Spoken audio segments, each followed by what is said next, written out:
നമസ്കാരം. പട്ടാഴി കാട്ടമല മുട്ടപ്പാറയിൽ വീണ്ടും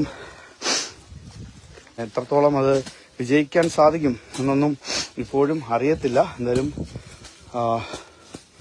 പ്രദേശവാസികളും ചെറുപ്പക്കാരും ഒക്കെ വലിയ രീതിയിൽ പരിശ്രമിക്കുകയാണ്. ഈ തീ അണയ്ക്കാൻ വേണ്ടിയിട്ട് വലിയ പരിശ്രമം അവരുടെ ഭാഗത്തു നിന്നുമുണ്ട്. പക്ഷേ എത്രത്തോളം വലിയ എഫേർട്ടാണ് കേട്ടോ അവരെടുക്കുന്നത്, അത് സമ്മതിച്ചേ പറ്റൂ. പ്രത്യേകിച്ച് നമ്മുടെ അനന്തമൊക്കെ അതിനുവേണ്ടി ഒരുപാട് കഷ്ടപ്പെടുന്നുണ്ട്. ആദ്യ സമയം തൊട്ടേ അനന്തു ഇതിന്റെ കൂടെ അന്തരീക്ഷമാണ് അവിടെ.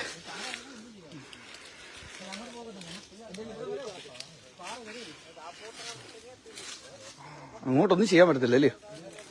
ഓ ഇല്ല, മരത്താലെങ്ങാനും കയറി പിടിച്ച പണിയാവും.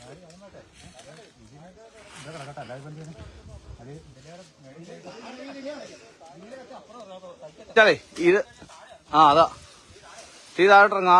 എടേ അപ്പുറത്ത് പിന്നെയും കത്തുവാ. ഇല്ല, അതണയ്ക്കണം.